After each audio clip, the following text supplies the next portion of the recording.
January the 21st, 2020, and you know why you're here, so let's kick this off right and introduce the players. Hey, I'm Gerissar, a PvP Padawan. I'm Windstead. Hey, and I'm Andallyn. How we doing, everyone? Welcome to the show. Here we are for show number 2 on Warcraft Radio. So, Gerissar, who are we talking to today? Well, we are talking to a very special guest, Draknorgoth. I knew I was going to mess that up. I'm sorry, Drak. Can I just call you Drak for short? It's easier. Yeah. Just call me Drak. Everybody else does. Awesome. When I was pushing out towards the community and that, I ended up going through Sealy, and Sealy connected me with you, Drak, because he noted that I haven't really talked a lot about World PvP or anything. He suggested that I should talk to you. But before we actually get into that, I want to hear about you. Tell me a little bit about yourself and to our listeners, just so that they know who you are. Sure thing. Brief synopsis. I am Draknorgoth. I'm currently on the Illidan server. I'm the leader of the INC, short for Incoming, World PvP community on Horde side, and also the organizer of the Horde Defense Network, which is a communications platform for all Horde World PvP communities. Nice. So, just kind of curious, how many people are currently part of the INC World of PvP community that you have? What are we talking about here? Yeah, we have 5 active communities right now. We're topping 4,000 members currently. Oh wow! Holy shamoly! That's bigger than Oasis. Yeah, that's awesome. That's awesome, wow. Man. Yeah. So I was going. Normally we talk about what we've been up to the last couple of weeks, our last show. So I'm going to throw it to you first, Drak. What have you been up to these last couple of weeks? Mostly catch up. Like a lot of people, I went over to Classic for some months and decided, 8.3, I should probably hop over a little bit early, get ready, catch up on my Azurite, getting my gear up there a little bit more, getting my essences taken care of. Pretty much a lot of the errands that everybody else has been doing to get ready. Fair enough. For sure. All right. Andallyn, how about you? What have you been up to? Well, I'll tell you, I got back onto 8.3 and I'm having a lot of fun. A lot of fun, and that makes me really excited to say, because I've kind of been struggling to have a little bit of fun and find a reason to log on. And a lot of times what that comes down to is people and other crap that I'm doing. But I enjoy playing the game with people. I'm not one of those people who can just go on and log on WoW and level an alt by myself and have a grand old time. Like, I play MMOs for the fact because they're an MMO. I like playing the game in the context of other players, or at least other players that I'm enjoying company with. So, but that's been a lot of fun, and I'm thinking I'm going to play a Death Knight for 8.3. What? Yeah. So I don't know. Going we'll to see. The dark side, huh? Giving up on the pally? No, not giving up on the pally. I think I'm just gonna, because of some people who I'm going to be playing with in this patch, I think it'll just be a little bit more fun to play the Death Knight, and I don't know, just want to play some deeps. I'll let other people heal for a little while. Nice. Just curious, Unholy or Frost? Unholy. Is that a question? Okay. Well, just yeah.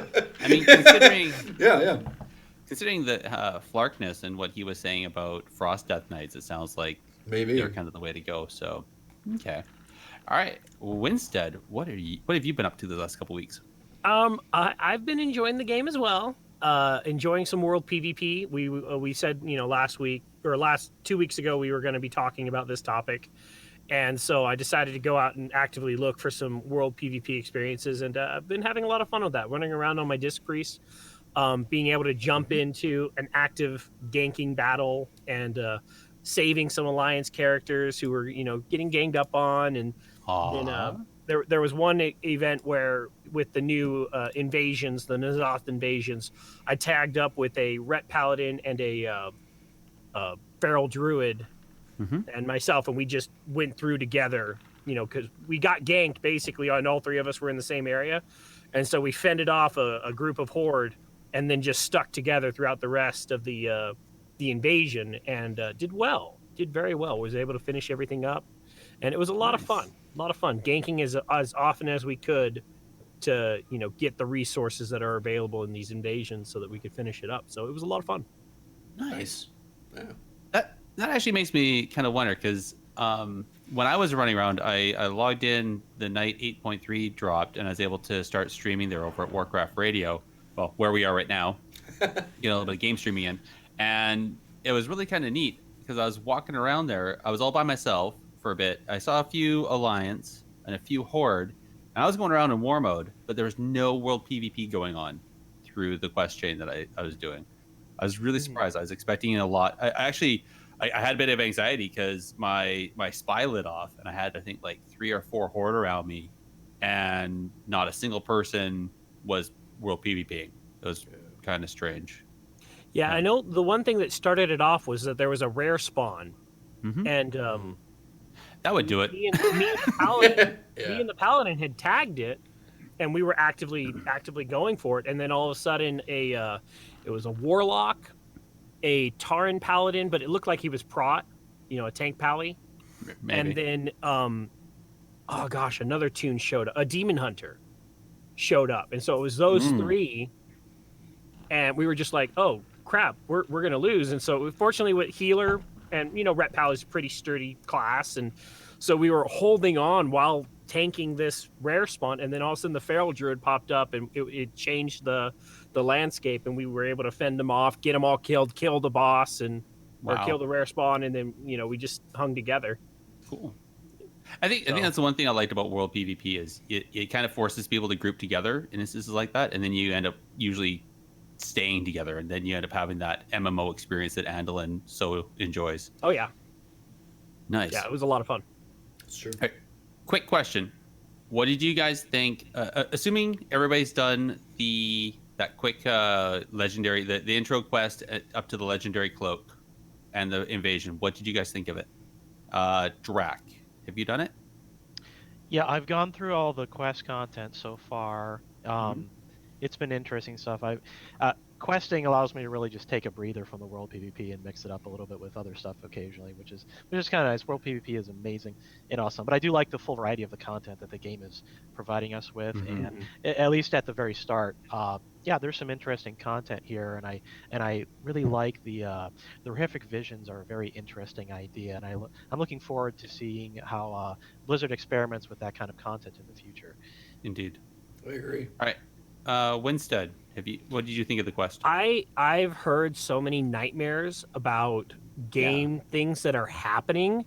I've really just been, I've been doing the invasions. I haven't even progressed the quest to get the legendary cloak. Oh, really? Because I'm just like, wait a second, what's going on in the game? Because I'm just hearing so many nightmares that I don't even want to do the horrific visions yet, because apparently there's been people not getting gear and tons of stuff, and so I'm just like, I'll just wait. I'll save up, figure out what's going No fun on. in that.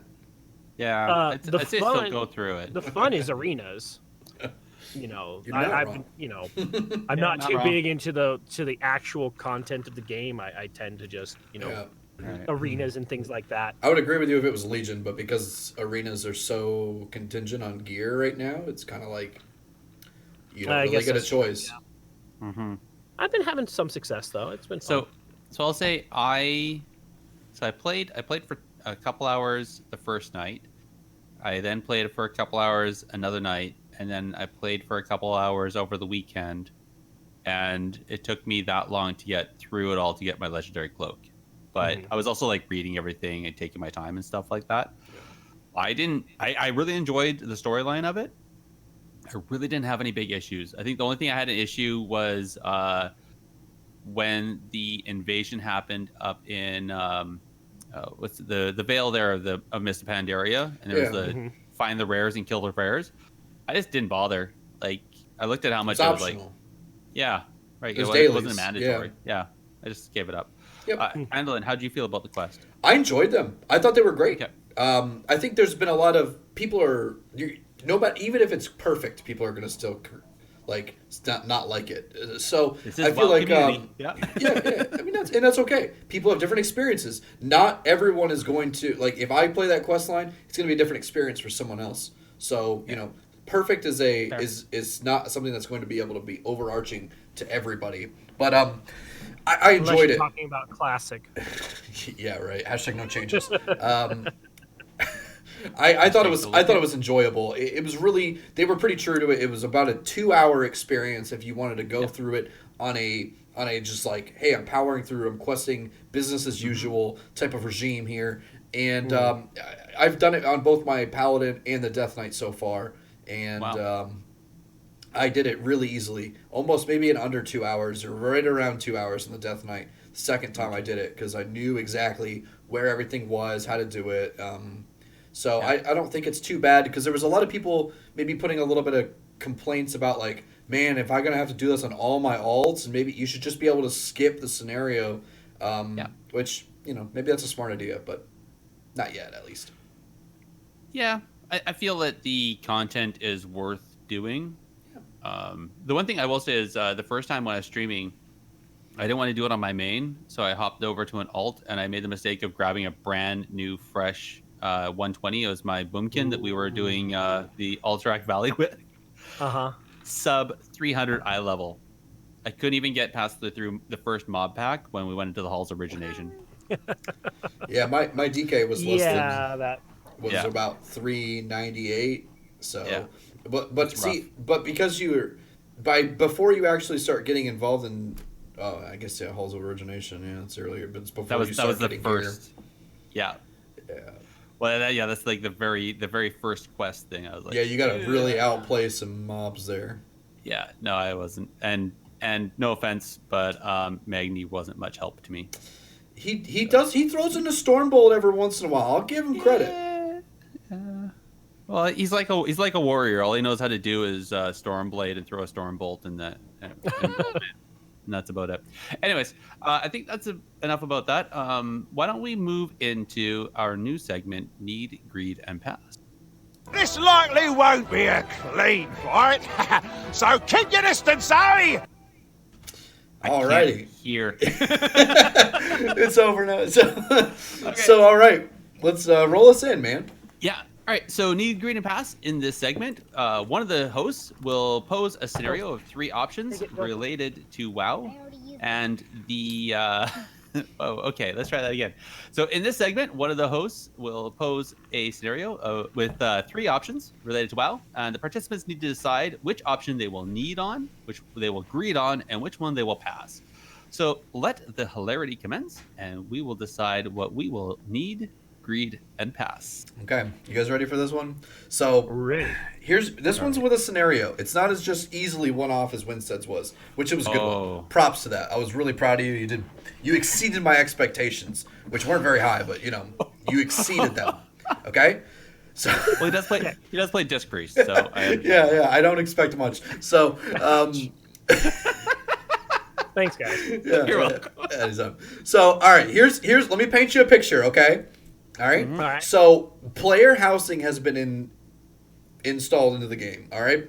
Or this is now you are getting a house. All right. So the peons of either the Horde or the Alliance have come together, and they are pledging 16 trillion gold to build you a mansion. All right. And they're like, we have got the deeds. We've got 3 deeds to the mansion on where you want to be able to put it. All right. So you're going to have to figure out where you want your beautiful mansion. Where do you want it overlooking? Okay? Need, greed, pass on where your mansion is. 1, the beautiful rolling hills of Elwyn Forest. 2, next to the tillers in the heartland in the mists of Pandaria. Or, number 3, in the very warm climate of Eversong Woods with the Blood Elves. Need, greed, pass. Gerissar, where do you want to put your mansion? Oh boy! When you wake up and you go out onto your balcony, nothing but a bathrobe and a cup of coffee, what do you want to stare out over? Wait. You expect him to come out in a bathrobe? Like, it's PG, bro. True. I'll give it that. We won't talk about the Batman underwear underneath the bathrobe. Pog. All right. I am going to say, So I'm going to need on Mr. Pandaria next to the Tillers. The Love that Heartland. place. Yeah, that's Love beautiful, love isn't the it? Heartland. It is gorgeous. And it's I love the music there. It's so Yeah. chill, right? You get some kind of And rabbit bringing you a carrot. Exactly, right? And if I ever want to, I can just stay a while and listen, right? And it's all good. I am going to greed on Elwyn Forest. Again, nice rolling hills. There's a bit of a bandit problem there, so I find whenever there's a bunch of bandits, the property values are a little bit they depress. Yeah. So I don't find that that's the best, and I'm Hence, you afraid get that the low income housing of Goldshire. yeah, exactly. Well, exactly. Yeah. And then there's always world chat in Elwood Forest because of Goldshire. Yeah. And I'm going to the pass Chicago on. of WoW. Oh dear me. And I'm sorry I'm to gonna anyone pass- who lives in the Chicago area. No, they understand. Yeah, they'd probably be like, truth. I'm going to pass on the other one just because there's no way I want to live anywhere near Blood Elves. Okay. They can go away. Drac, you want to take a shot, man? You want to take a stab at it? You want to need greed pass on where you put your mansion? Oh yeah, I'll take more than a stab. I'll take a Shadow Bolt since I'm a lock. A rank 2 shadow? Not a chaos. Actually, I'll Bolt? I'll upgrade it to a Chaos Bolt since I play Jester most of the time. Cheers to that. Nice. Yeah, I'm gonna have to say Eversong will be in need. I do love forests, but I especially love magic, and Blood Elves are cool. Yeah. Plus, it's kind of the horde answer. Sorry, it's the horde answer. Well, I mean, you ever seen the Disney, or not? It's not Disney. People would kill me for that. The Dream, is it Dream? I'm not gonna mess this up. You ever seen the movie The Lorax? Mhm. Yeah. Yep. That is what that reminds me of. Oh yeah. You know how the trees look like that? They look like they're like little puff balls. Yeah. I don't know why, but that's what that makes me think of. But yeah. Absolutely, it's really high fantasy. That's one of the reasons why I love WoW. It's very high fantasy, and that's just kind of my deal. I'm gonna greed on the Heartlands. Like you, I think it's very tranquil, peaceful. It's a nice place to chill out. Yeah. So I'll take that as a second choice. I'll pass on Elwyn. Just kind of seems like a normal forest to me, and when originally I started playing WoW, I kind of took a look at the different race choices for warlocks and stuff, and really ultimately, humans are kind of boring for me, so I'll just pass on Elwyn. Fair enough. Fair enough. I mean, Okay, so go for it. well, I was gonna say on top of the bandit problem in Elwyn, there's also a lot of boars, and they're kind of nasty. They're good eats, though. Yeah, but you can only eat so much pork Melissa- before you get tired of it. Blasphemy. Bacon can never be consumed enough. Sheer blasphemy. Seraphis! Oh my god. What are you talking about? Bacon is its own food group. It's not technically pork anymore. That's Just right. saying. Okay. Yes. All right. Okay, so now I want to bring a note that Andallyn at the very beginning of this made a statement that they had what was it, 17 or 16 trillion Yes. gold. Mm-hmm. So I'm just gonna pass on the housing, and can I keep the gold? No, because it's already been allotted. Okay. So darn it. There goes Yeah. my need greed pass idea. Actually. I'm You're gonna actually bonus gonna roll. need- I'm gonna need Eversong Wood as well, the Blood Elf starting zone. Oh, okay. Because actually Burning Crusade, I that was really the first expansion that I got. Even with Classic, I played 2 weeks in Classic, and then it was right into Burning Crusade. And so I really have fond memories of Eversong Wood. And Okay. I mean, they have the Blood Elf party house out there. And so with my new housing, I would become the Blood Elf party house. True. Especially if they're spending 16 trillion gold on the place. I mean, it's like, dude, Fair. and let's face it, Blood Elves are the most aesthetically pleasing models in the game. I don't think that's really arguable. And so if I'm going to live there, I'm going to be surrounded by blood elf females. It depends on the aesthetic, because if your aesthetic is metrosexual, then yes, blood elves are the answer. That just means that I'm good either way, right? But if BA is your aesthetic, then Taurens are the answer. If bland vanilla is your aesthetic, I mean, if I'm going to have Taurens over to the house, it's going to be on a plate for dinner. You will. I will agree. I will agree that blood elves are aesthetically pleasing to look at until they open their mouths and talk. Maladash Malanore. I love it. I love it. Elves are just wonderful. Merely a setback. I would, for second, I would choose the Tillers. Yeah. And for my greed, and then for pass, Elwyn Forest. Yeah. Yeah. So all right, that's my call. But again, let's just pass on all the housing because I don't really find it a big deal, and go straight for, just the gold. Give me that. Yeah. Can I just get a long boy instead? Yeah, right. You can get a couple long boys. All right, Andallyn, what's your choice? I'm going to go with you, Gerissar. I think the right answer is the need on the Heartland. I think that's the most beautiful, overlooking scape in the game. I can understand why someone would choose Eversong over it, though, but I think for me, I'm going to need on that. I'm going to greed on Eversong, though, as well. I feel like it's a warmer climate. If anything was going to sell me on Eversong vice anything else, it would be the warmer climate. Because Hoodie, I don't do cold. We don't get along too well. So, and I'm gonna pass. I'm gonna pass on Elwyn Forest. The bandit problem is too much. Goldshire is a whole nother too much, and then there's Hogger, and the police can't even catch him, and they gotta they need to get their I mean, you really want a raid boss out in the middle of your territory? Exactly. I mean, come on. It's just too much. Too much. It's run amok. So. All right. Fair enough, huh? Fair enough. Well, I'll toss this one out to the community. You guys are listening right now. By all means, send us a tweet at technicallypvp, or send it an email at technicallypvp.gmail.com, and let us know what chat. you would.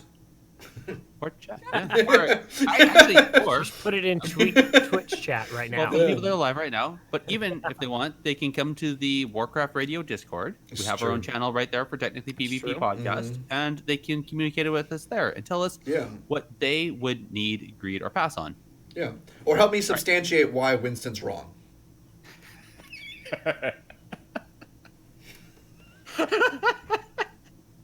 You are calling our guest incorrect? Winstead, not you. We agreed. You're pointing to Gerissar. He's below me on the screen. So if I'm wrong, he's wrong. Well, I mean, hey, none of us are perfect, am I right? Oh, boy. You guys are horrible. All right, let's move on to the WoW PvP events. All right. Yeah. Get in there and fight! Stop hiding! Go on. You guys are killing me. We've tickled Gerissar here. Oh, yeah. Off the rails. So, upcoming WoW PvP events, mostly the standard stuff.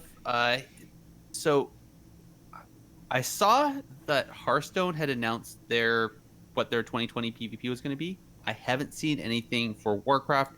Keeping the fingers crossed. I've actually sent in an email, really hoping that I'm going to get some answers. I'm hoping that we'll see something in February, though. If not, if it takes any longer than February, I'm really concerned because they should be rolling into the Mythic, the MDI, and the AWC probably around March if they're going to be starting this again. Yeah. So hopefully we should see something in the next couple weeks. And then, keep the fingers crossed. In the meantime, I know I've seen Andallyn Gaming. I've been retweeting his when he goes dual streams up. So he's been doing that. And also over at Flark, I saw recently on his Discord that he has a 3v3 tournament scheduled for the 25th. So get your name over there, join up. I believe that one's a draw. So he's going to draw names and figure out, and that's going to create the groups. It's a good way to do it. Creating the groups. Yeah. So he's found a really cool way of doing that. Yeah. All right, so just before we get into the subject analysis, I want to just give a quick shout out and a thanks to Warcraft Radio and point out that they just launched a Patreon over there. So if you guys want to support Warcraft Radio, not just us, but Warcraft Radio in a total, you can go find the Patreon link over on their website, warcraftradio.com.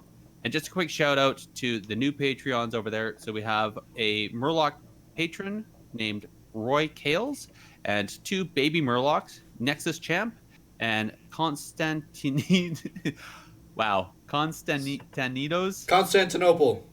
Yeah, never mind. Yeah. Constantininos Verbilis. So thank you for letting me butcher your name live on stream. And thank you for supporting Warcraft Radio, who we're now a part of. Really appreciate it, guys. Spasibo, comrades. Spasiba. Spasibo. Okay. All right, so let's Worst Russian ever. completely ignore that. Just saying thank you in Russian. Yeah, spasiba. This means it's thank you, not spasibo. Spo. No. Spasibo. Pasibo, With an- placebo. Spasibo. With an A. Okay. Spasibo. Okay, Spasibo. merci. Beaucoup. Okay, Here we go. Into We're the on subject to the next analysis. section. I Let's do think the subject we're analysis. gonna let Twitch chat hear how you say thank you in Russian. Okay. Why are we doing this? It's a point that needs to be made. Are we ready? This is like- You All I ready? know is that I checked 3 YouTube channels on how to speak Russian, and one of them was a very attractive Russian woman. Spasiba. Let's listen to it again. Spasibo. We can't hear it, dude. It's okay. It's an O. Yeah, it's an O in Twitch like chat can see. in what we would consider an O, but it's Okay. pronounced I, so. Continue. Let's move on. On to the subject analysis. I'm gonna light you up, sweet cheeks. All right. You like my audio So- cues? I do. So today we are here discussing World PvP, hence why Drak is here and all of his experience. So obviously, I mean, Drak, and guys, World PvP has been around since vanilla. I mean, it was an organic thing. There's the far-tailed discussions since the of existence back in of my humans. days. Yeah. Yeah. You got the Terran Mill and South Shore epic battles that had happened that is now a brawl. There's all the World PvP stuff that would happen just out in the world, and World PvP was really organic there. But I think we can all admit and acknowledge the fact that the war mode that was added most recently really changed how things have happened, and the fact that now. Because there's that whole change when we lost a whole bunch of the talents, and now we're into now we can actually still maintain and use our PvP talents. Servers don't really matter anymore in the sake of PvP, not PvP. And they've actually done the thing where they've added in the invasions and open world quests specific for PvP. And I think that has really helped generate a tighter community and people wanting to do things. I don't know. What do you say, Drak? Am I wrong on all that, or am I? Is there something you want to chime in on? Yeah, a lot of it's correct. It's just a question of where you want me to start because I've been playing since vanilla. So Fair I mean, enough. I can talk about pre-BFA if you'd like to dive in about kind of how stuff was back then, and then we can dive into BFA if you'd like. Sure. Well, why don't we talk? What was it like before Legion? Before they brought in War Mode? Yeah. So, you're trapped on a server with all these people. You really get to know your allies, your enemies, all Yep. that. You become pretty close knit. Everything's very guild based. We don't have communities yet, so your reputation really matters. Having integrity, being a good person, everything like that, being trustworthy. Bonding very closely with your allies. So that was a thing. You had a working World Defense Channel. So because you had World Defense Channel, which I always kept it on, I was able to be like, okay, Crossroads is under attack. I'm gonna go over there and defend it. And Mm-hmm. because I spent a lot of time on numerous servers, but largely on a server called Lightbringer, kind of back in the earlier days, Yep. and it was like 80% Alliance, 20% Horde. So spent a lot of time of my time just defending, just Fair looking enough. at world defense, and I'd fly out there, teleport whoever I could get out there, and just Mm-hmm. have a fight. Sometimes you'd have something like maybe Darkshore's under attack, and then I'd have to be like, okay, what's under attack in Darkshore? Oh, there's this hidden troll village. I go there, fight the people. Because of the method to get there, which is like jumping down waterfalls between zones, they have a half-hour walk to their body. Good fun. So, Oh wow. there's a lot of little things like that, or during holidays, and maybe it's old world, you don't have flying, you have to go do an objective in the enemy city, Mhm. go into Stormwind and put out a fire or something like that. A lot of people be like, I'm just gonna corpse hop my way in. It's fine. Me, I'm just like, no. What if I put a raid together? That's kind of how I started like leading raids. I'm just like, I'm gonna put Nice. a raid together. We're just gonna go in together, do the objective, and get out. Hopefully nobody So dies. We're able to fend them off. so between vanilla and now, in that whole time you're talking, there was the implementation of those world calendar, like the holiday events, like the Yeah. so like there's one with like specifically you said putting out the fires, like you're making me think of the bonfire one where you have to go, and some of it was going to the enemy cities and putting out bonfires. Yeah. What was that like around that time, back when we didn't really have sharding, we didn't have like server hopping wasn't quite the same. Yeah, exactly. So I mean, we didn't have to worry about phasing. We're just like, whoever's here is here. Mm-hmm. So really, we didn't have Group Finder, so you go into a city, you spam and trade, like, hey, I'm making a raid to do this holiday objective. Who wants to come with me? You're responding to all the individual whispers. You don't have an automated tool to do that for you. You're doing manual invites, um, getting them in your raid, and then taking those people and taking the flight master, flying to various points, taking Yep. boats, whatever, and then traveling by foot or by horse, whatever. And there's no shortcuts, there's no flying, so you have to know where you're going, push through the front gates, and get in, make sure everyone is sticking together. I find that yelling people using raid warnings is probably the most effective, and just constant communication, keeping them informed, keeping them Yep. together, because a lot of you guys aren't really using voice at that time unless you're using like Ventrilo and you have a server before we Mm-hmm.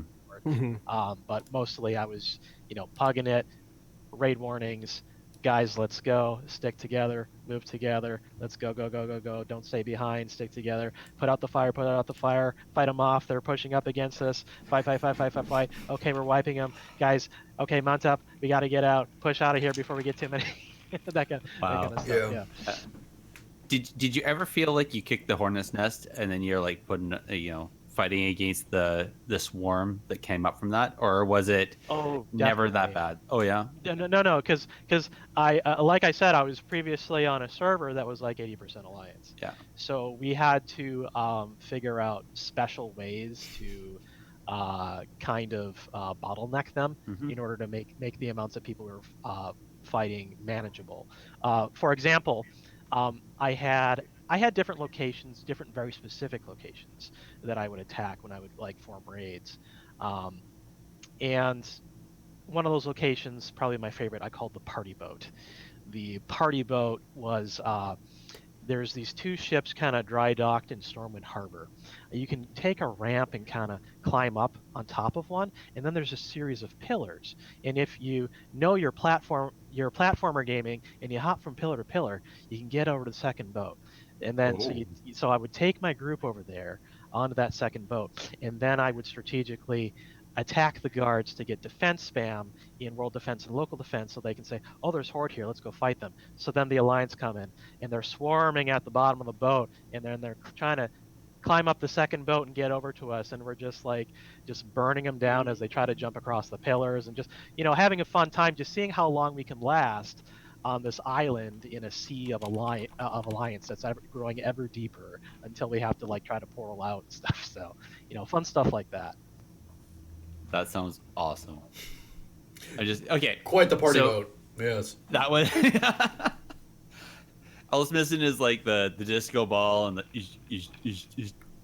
Oh yeah, we'd set up like the umbrellas, the picnic chairs and stuff like that. We'd go nuts. We'd set up all of our cosmetic effects. So that's kind of why we called it the party boat.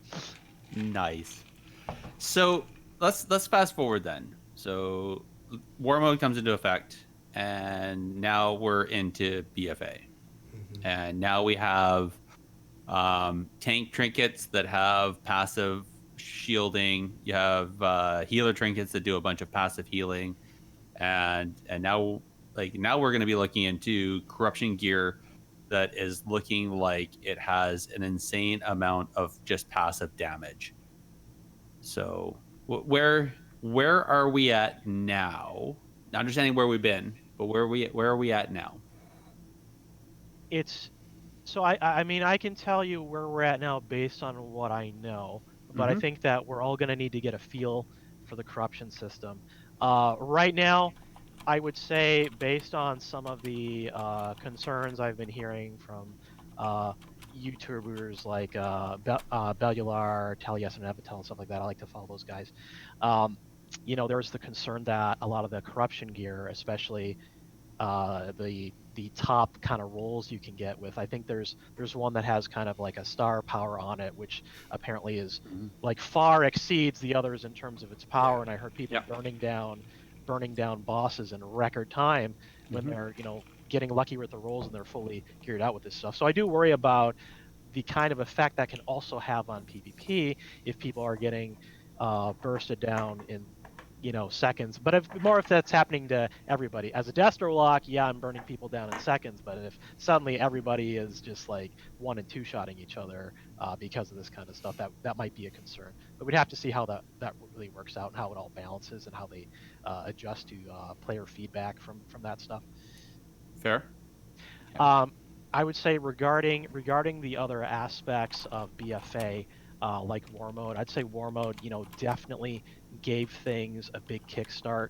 I think one of the best things about war mode is that people were no longer required to make a choice between a PvE and a PvP server. Agreed. Because maybe sometimes you want to chill out and do your quests, or you don't have a lot of time and you really want to focus on getting that stuff done, getting your dailies and everything done. War mode tends to be a distraction from that. You're going to get attacked, you're going to get yanked, you're going to have to take time to fight people, and that's fun, but it's also not very efficient. So, but you don't no longer have to choose between those two things with servers, and I think that's wonderful. It's gotten people more involved. Feel like Blizzard's done a wonderful job of incentivizing it through bonus resources. Sometimes the gear rewards were a bit overpowered, giving people a piece of heroic gear on like the first week of a season or something like that. That kind of stuff was maybe not so great, but I'll tell you when it happened.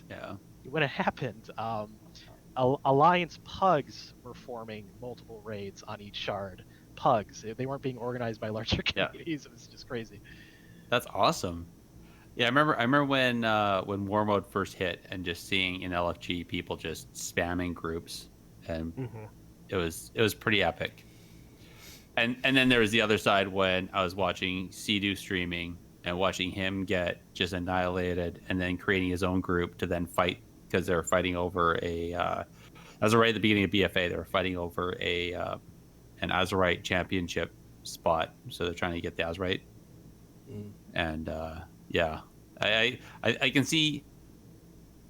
definitely see where war mode has created the opportunity, because like even for myself, I was on an RP PvE server for the longest time, and I wanted to get into PvP, but I didn't want to have to pay to transfer a whole slew of my alts and everything over to another server. Like that was just too much for me. So this allowed me to have my home that I've always had, but then still be able to participate in something I always wanted to do. So, for sure. Okay. What was I going to say? Oh, so now you found with the communities though that you've had to create your own communities because and this is what interests me is that I've been involved in PvP for the longest time. I love the World Defense channel. I used to rock that all the time, all the way through Burning Crusade and Lich King. I would actively participate in the world PvP scene, but I never realized that there was actually, I mean, you have this big old group of 4,000 community players that are, available to tap into to engage in these large scale battles. I mean, I want to hear more about that. Yeah, tell us a little. What group is you, and then what groups are you facing? Being an alliance player, I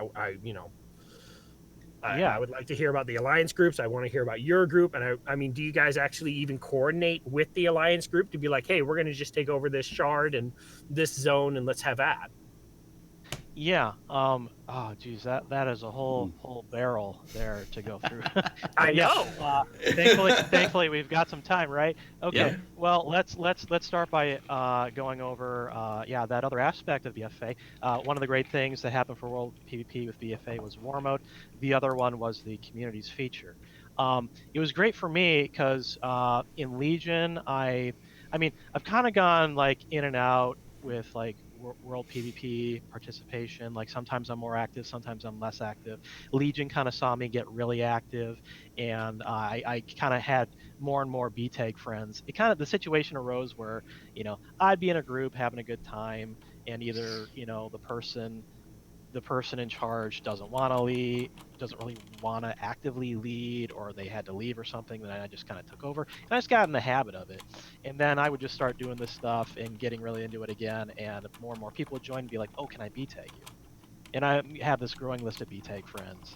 And so when BFA hit, I had this full list of B-Tag friends. I'm like, hey guys, how would you feel if I made a community? So I went ahead and did it. I called it INC, short for incoming. It's a short phrase that I use usually spamming in raid warning to tell people that we have incoming enemies. And I thought, okay, well that's suitable. I really like it, and I'm gonna try to make a community around it and see what happens. We quickly filled to full community, and then 2 communities, and then 3 communities, and then I got a couple more down the line. So there was definitely a lot of interest in it, and the more I would say that the more attention we got from the Horde, we also got more attention from the Alliance. Yeah. So we started facing the organized world PvP groups, and I became more clearly aware of the wider world of all these different guilds and communities that were involved in the world PvP scene. Typically, I would say earlier on, we fought Alliance Empire before they went Horde a little bit, but they're Horde now. Now they're Terran Empire, and we play together all the time. We have a lot of fun. The 2 most active communities, I would say, the 2 largest on the Alliance side, that if you're Horde, you're going to regularly face, or if you're Alliance, you're probably going to regularly play with, are going to be Cryptids League, which is a guild primarily based on Sargeras, but they also have like a whole bunch of different communities and possibly other guilds as well. We do try to be like good sports and everything. I have like a open line of communication with alliance leaders. So we if there are issues, we try to talk about them. We don't I haven't tried to necessarily coordinate events with them per se. It's more just to reach out and say how's That'd be sacrilege. Yeah. Yeah. I mean, that's interesting. So that sounds like, although you guys are fighting against each other and doing these big battles, you're also maintaining some backline communication to alleviate any actual kind of drama conflicts and keep it a very healthy. It makes it a very healthy rivalry, right? Yeah, exactly. I think really the keyword is good sport. Yeah. Let's be good sports about this. We're all diplomatic. People Right. Exactly. Yeah, with real emotions and everything. We're just here to have fun and play a game. So, if there is some drama between, people, usually it's just kind of an individual level thing. We don't think like, oh, this whole community or guild is, they're all bad addicts. We don't really think that. It's just, if there's some individual problems, we have some communication channels to try to resolve anything. Just kind of get things back to the good sport mode. Yeah. Right. Cool. So after Cryptids League, there is a very active community called Ruin, led by our Chaos Rex. So Yep. there's been a lot of fights with him. I'd say one of the biggest changes that occurred when I was taking a break to go play Classic was that they got very organized and started filling a lot more raids, and they were consistently going into battle for Nazjatar and trying to lock down those phases and prevent any horde forces from even really getting in or organized to those shards. So they would come in with and I've seen some of it firsthand now that I've been back. That they would come in with four, five, six raids, and Oh wow. and then we have something that we like to call leg scale PvP, where Yeah. you're the server. Basically everything is going to take you like a minute to happen, or maybe 10 minutes or something. You cast a spell, 10 minutes later, it finally went off. Or again, if Horde and Alliance are matching kind of their numbers of raids at this point, the server's just going to crash. Yeah. Yeah. You just And then log you're in gonna- between every GCD. Yeah, the first time I ever had that happen to me, we had a multi-raid large group of Alliance come into Orgrimmar, and they went into one of the kind of tower buildings in the back of Orgrimmar, went to the roof and decided to just kind of hold out there. And we came in with a bunch of raids very suddenly at them. Leg scale world PvP ensued, and about a couple minutes later, the server crashed and everybody was kicked out of the city when we came back. For the most part, yeah. So that's a real thing. I'm gonna say if there's one thing I can change about world PvP, it's gonna be the lag, really, because I do love the idea Skipping of large ahead. scale. Who told him? Was it you, Windstead? I bet it was. It's not like we don't have show notes. I mean, all you It's gotta okay. do is look at the show notes, guys. I can throw other stuff at you if you need more ideas too. Oh no, you're But only allowed I'll one. say- You it up already. That's the problem. Okay, but yeah, I think we can all agree. I mean, there are some people who don't like. They want to do the smaller scale. They want to do a party or a smaller raid where it's not lagging at all. But at the same time, we have these alliance groups who are coming in first, and they're forming up as multiple raids, and somebody has to face off against them, right? Otherwise the Pug Horde are just going to get rolled over. So we need to have an organized raids to fight them, and then leg scale ensues. But yeah, so that's kind of part of the game. So I just I find mean, this I just don't interesting. know why you're making it sound like these alliance groups that come in and take over a zone are a bad thing. I don't see how that is improper at all. I mean, obviously the alliance should own everything. So I'm a little man. confused. I'm a little confused because you say there's only 3 real, and I see the list you wrote here. There's only 3 real Alliance World PvP communities. So Ruin, Cryptid, and Lion Guard. There's Lion Guard. No, there are others that I have not mentioned here because I'm still familiarizing myself with the Alliance side of things. I'm positive that there are many others. But in terms of the forces that we regularly tangle with, I have fought Lion Guard since I came back. I've encountered Cryptid's League, and I've definitely encountered Ruin. So I'm mentioning those. Not to do any of the other Alliance World PvP communities any type of disservice. That is not my intent there, because I'm sure you're out there and you're doing your thing, and I'm sure it's wonderful and fun. But yeah, that's just kind of I'm just saying though, like I'm looking at your list and there's like 17 Alliance groups. It seems more like, or Horde groups. It seems more like the Alliance is just responding back to the amount of the Horde influx. Well, some of these existed prior to BFA. Some of them did not. So Inc. Cool. Inc. So some of these are communities like Inc. did not exist prior to that. MI10, Omni, Shadows of Death, Terran Empire. They were previously Alliance. They came to help balance things. Essentially, they came over to help balance things. Really? Because it's not so much the number of communities and guilds, it's the players. Fair. Right? So basically, I wouldn't necessarily. I've got 4,000 people. I don't know if I'd characterize myself as a mega community necessarily, but I know like Cryptid's League, they have maybe 10 or more communities. Ruin almost certainly has more based on the number of raids that they're bringing. So it's more that it's not so much that we have a whole bunch of guilds and communities as Horde against a few alliance communities. It's that they more have these like mega guilds and mega communities that have like thousands of people in them each, and that's kind of what we're fighting against. And they have that level of organization that might be a bit tighter based on the fact that they have fewer communities, which is why I've gone on to create something like the Horde Defense Network to try to bring the Horde closer together. Okay. So is that why my battlegrounds are always so terrible? Is because all the Alliance are actually involved in world PvP and I just haven't known about it? Either that or some of our folks are leading pre-mates. Yeah, no, I mean, this was it. Oh gosh, what was it? The recent battle group or the weekly brawl. That was Eye of the Storm, Zero Gravity, where they bounce you up. I played on my Alliance tune. It took me 12 matches to finally win a game. I played on my Horde tune. It took me 1. I think sometimes it's luck of the draw, because I feel like for the days that I do BGs, and I'll maybe just roll with a few of my friends, and I'm not trying to do like a pre-made necessarily. We go in there.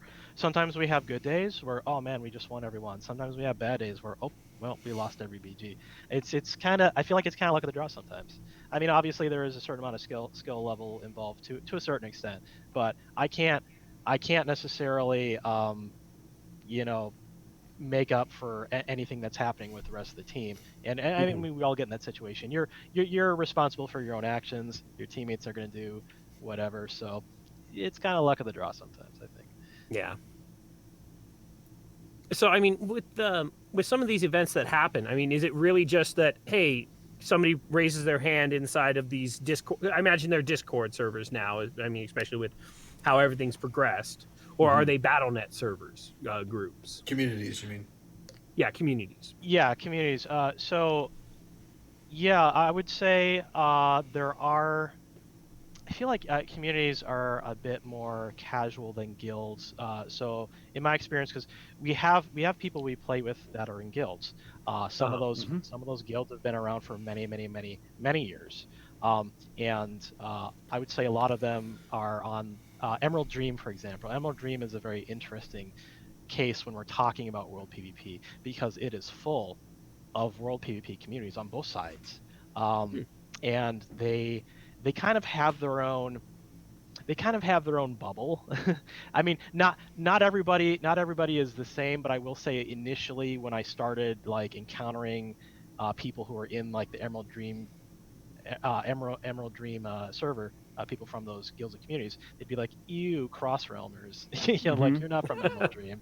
They kind of had their own ecosystem, this whole world of warfare they'd been used to, really, and kind of used to just fighting against different people and competing with each other for recruiting, getting people to convert to their side, etc. There's so many different things that went on.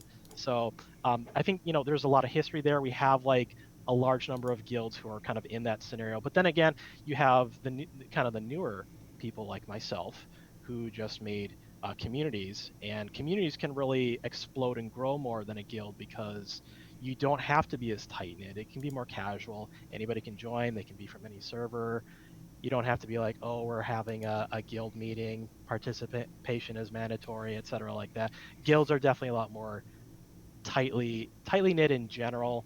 But you can still have good relationships in communities, of course. But because you can join as many communities as you want, and you're not restricted to just joining one guild, you could be in theoretically hundreds of different communities. Of course, the game only allows you up to 20 active chat channels in general at one time, which complicates things, especially for me who wants to connect with everybody. But it provides people with a lot more opportunities for anything they want. Maybe it's not a world PvP community that you want. Maybe you want a pet battle community, or something really focused like that direction as well. So it's provided people with a lot more opportunities to come together, I think. And so let's say for some random chance I was a terrible human being, a dirty rotten Horde player, which I'm not. You were almost and I was getting ganked by the Glorious Alliance. What would be like the community tag that I would hunt for in order to gain access to all of you wonderful world PvP players to come and help me in my dire need against the Glorious Alliance? Absolutely. So in terms of joining us, I couldn't keep a straight face. I'm sorry. Yeah, I was so I know. close. I couldn't I keep a know. straight face. Yep, I know. dirty, filthy horde. Yeah. Wow. Wow. But no, like I mean, this sounds amazing to me, and as soon as we go offline, I'm going to start hunting for these communities so I can join, and they're all BattleNet based communities. They're not Discord servers. So, it varies from community to community. Some people just have communities. Some people might Also still have a be Discord based, Okay. and some people do both. Makes sense. It's going to vary. It's going to vary from group to group what their preferences are. Yeah. For Inc., which is my community, I have both a Discord server and then I have the 5 communities. Okay. And I've provided you all with the invite links to be shared at your discretion. Okay. So We'll share them it's all basically you can you can click on those links and either get there from your browser or you can ask for in-game invites, which will be like a short link that you can click in and it'll just basically let you right in. So joining communities is very easy, and I think that's part of the reason why communities have really exploded so much. They're so easy to create, they're easy to join. They're not as bogged down by structure as guilds. The community UI is very different. So on the one hand, you don't have the same kind of options that in running your community that a guild leader would have in terms of like viewing the activity of your members and making custom roles, having an audit log, that kind of stuff. But because it's leaner, it does make it a bit more casual and appeal to anybody who just says, I want to try this new communities thing. The learning curve is a lot less, really. So it makes it easier. And I think that communities are just a great, wonderful thing. Cool. So I want to bring this back from, I love the community side. I do. But as a person, like, I've done some world PvP. It's usually been ad hoc. It's like I see somebody, I'm like, I'm going to kill that guy or gal. And I may survive. I may not. I may join some other people because like we're doing, the weekly world PvP quest where we kill 25 of the other faction, stuff like that, right? But I don't really get into the structure stuff. So, what are the strategies that you would use when you're doing one of your structured PvP things? Yeah, so a lot of it is going to be, because we're building a communications network here. If someone sees something, they say something. So either the event is a response to something, or it's because I have time, I'm bored. Let's go attack something.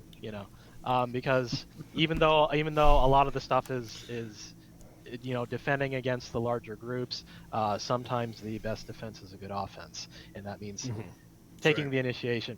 So, fair enough. Yeah, I'd say I'm organizing a group. I'm reaching out to like 20 different communities that I'm in. I have a macro to spam in all the channels simultaneously with the click of a button to rally people.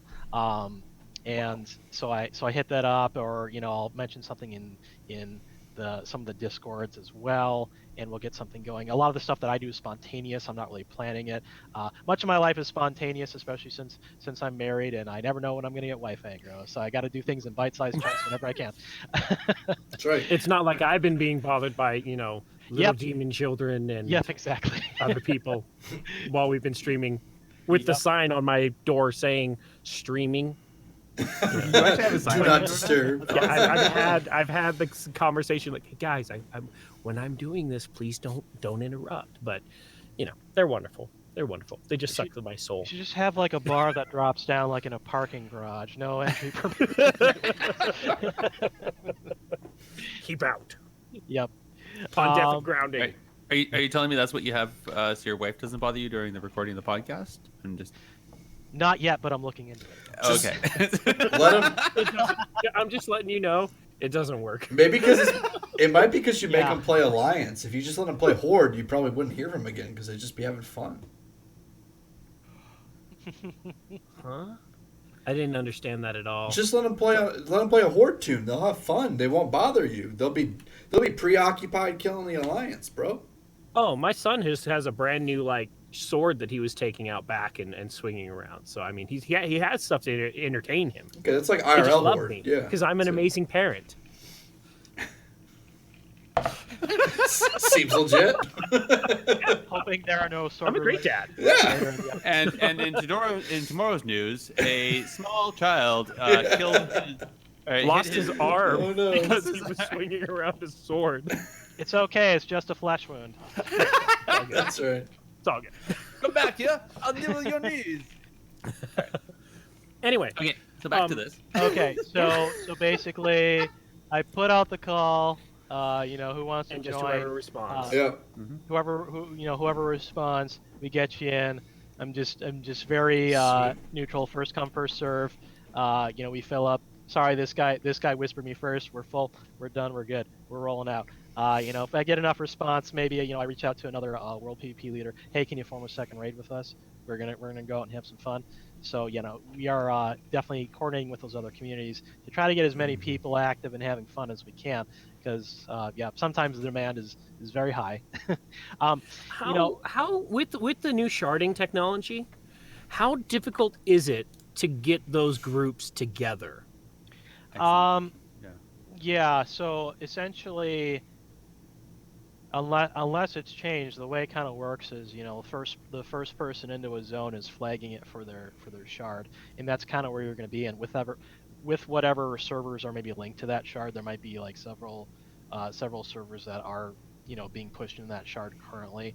So if I'm on I'm on Illidan, so Illidan often links to Sargeras. So if I want to be on the same server as Cryptids League, for example, all I have to do is be the first person to enter that zone, and I'll probably start seeing Sargeras people, right? So yeah, it's kind of how it works. And then like if you want to get to a different shard, one thing you can do is find somebody who has that shard. They leave the raid to go back into their own phaser shard, and then you reform the raid on them, and then you're in that shard.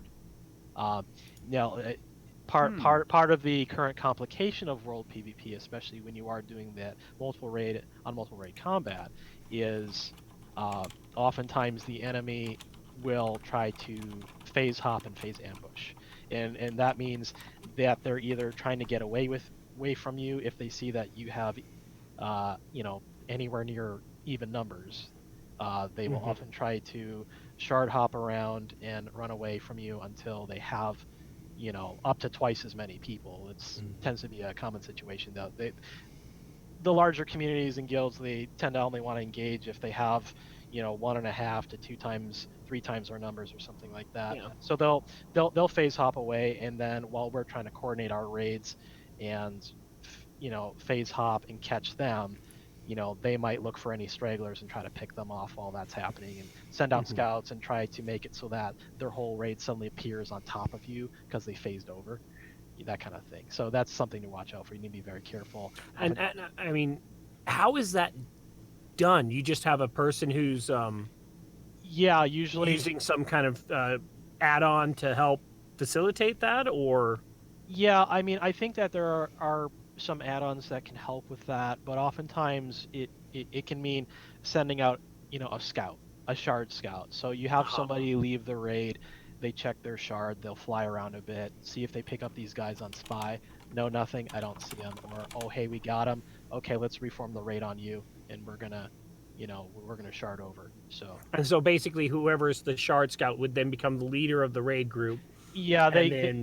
They would all, just suggest invite and group in there, and that's how they suddenly spawn. Yeah, you can have them list a group finder, and then you all pile in there, and then reorganize, remark your heals, get the leaders back where they need to be, etc. But try to, you got to do it fast, and you got to do it in a safe area so that you're not all just kind of sharding in, separately, slowly. And get ganked and stuff like that. And so generally be flying high in the air or something like that when you're doing that. Of course, if we're talking about before flying, then you just need to find clever hiding places. Personally, and this and I can give you another thing that I would change. You only get one. Save Wait, it, we're not save that part it. of that. Save that one. We're not there yet. Okay, all right. But that thing that I would change. He's got would a be lot whole of things he other would want to discussion. change. But That's yeah. good. Well, it is dealing with the entire world of Yeah, Warcraft. it's world so, PvP. I mean, come on. There's a lot of things So- that probably need adjusting. Mm-hmm. I So I, don't find think- it interesting because I, for some reason, I thought that if you just switched leaders, then it could possibly force a shard change. But what we're saying is that a person has to completely remove, go to where you want, go to the shard you want them to be in, and then everybody they become raid lead, and everybody transfers over to there, and then that's how that happens. Yeah, And then you're fixed on that shard. yeah, I mean that's like a definite fix for that. There might be some other like new nuances to it at this point that you know I know that I don't know everything about everything, right? There's always something new to learn, of Yeah. course. But yeah, the way that you guarantee it is you get somebody to go onto their shard and then you can reform on them, and that will definitely switch you over. Uh-huh. Fair So enough. yep, so there's like a lot of reshuffling, reorganization. So especially when you're doing like large scale, it requires a lot of patience. There's a lot of patience there because Horde are very bloodthirsty. I can't tell you how many times I've been like sitting there waiting for the enemy to do anything, and then people are like, "Oh, I'm getting bored. I'm gonna go." So that kind of stuff. So, you know, so that is definitely a thing there. Interesting. Yep. Okay, so obviously, if you're going to be in a raid, then obviously you guys are going to be marking people, so everybody knows where to go and follow those markers and that. How important would you find things like, because we're talking world PvP, so all the consumables work, right? All the engineering stuff can work, all the pots, all the stones, all the buffs, like all that works, unlike in rated PvP or instance PvP, right? Yeah, one of the attractions of World PvP is the fact that there really aren't those kind of restrictions that you have in instance combat. And the other part of that, of course, being that you have so many different locations you can hit, it really keeps things fresh. Variety is the spice of life. That's Yeah. kind of just something I live by. So having all these different places where I can go to have a fight just really keeps it interesting for me, more than just Okay. kind of grinding out a BG. Where's your favorite place to go spark a fight? Well, I know right now there's a lot of activity in, with the battle for Nazjatar. So, Yeah. that's something that a lot of people find very popular. For me, my favorite location is always going to be somewhere where I haven't been to in a long time or ever, because I Yeah. want to do kind of the new thing to Something keep new it and fresh. Yeah. Mm-hmm. Fair. Yep. Cool. Undercity. What was the Undercity? Yeah, there That's true. hasn't really been Oh, anything. man, so sad. Yeah, that was the thing. I don't like any time that they remove content from the game. So I know that technically I can go to old Undercity and old Darnassus and stuff like that. But the fact of the matter is, people aren't really going to those places that much anymore as a result of the changes they made. And I kind of miss that. I kind of having more places to fight, right? Yeah. Yeah, no. Back in Burning Crusade, we stashed a warlock and a rogue. It was 2 rogues and a warlock, and they snuck in that flight path of Undercity, and then summoned a raid group, and then we just ganked the city. It was fun.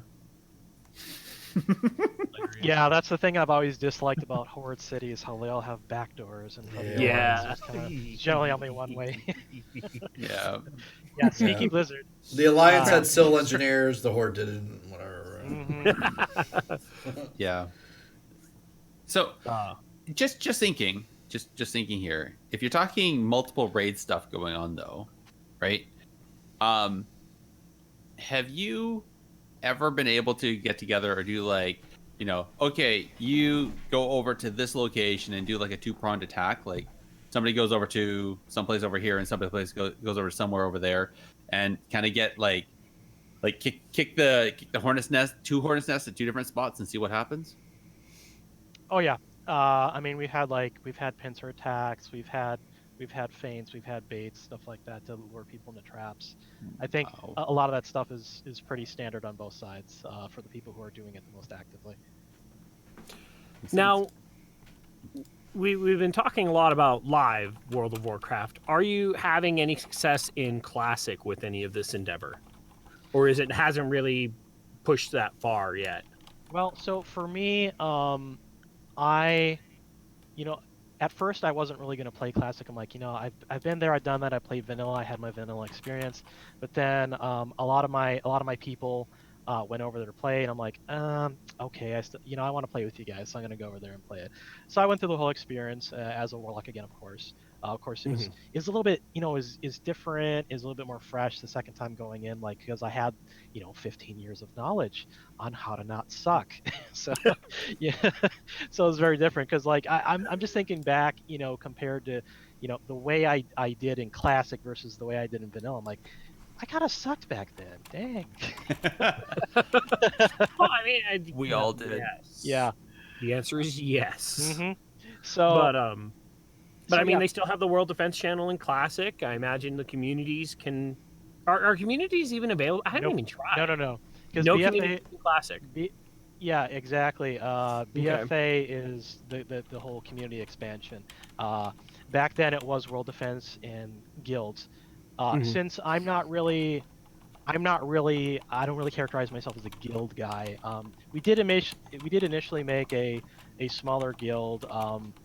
But of course, we went there with some of the Emerald Dream guilds who, they saw it as an opportunity. Let's go to Grobulus server and let's stay there. We can have a place that's not like cross realm. We can have like the full guild experience that we love and fight with all the other world PvP communities while we're there. So they made large successful communities, or sorry, guilds. I ended up making a smaller guild since I'm not really a guild guy. But ultimately, in order for me to come back to retail, I just had us kind of merge with one of our allied guilds that's part of the Horde Defense Network, so that I could enable me to come back. But for what it was, I mean, it was fun at the time. World PvP was a very busy thing, a very big thing, especially around Tarn Mill. Tarn Mill, I think there were, I don't know, maybe 1 to 200 people on both sides fighting at one point with one of the times that I was there. So it was pretty crazy. And stuff would always happen during raid days. So even when I was like kind of focusing on getting better gear through MC, guess what? We all need to go into Black Rock Mountain together on Tuesdays. What do you think happens when there are all these raids coming into the same space? Yeah. Exactly. There's Oh, a huge yeah. explosion of activity. Yep. So yeah, there was still a lot of world PvP there, definitely. That's awesome.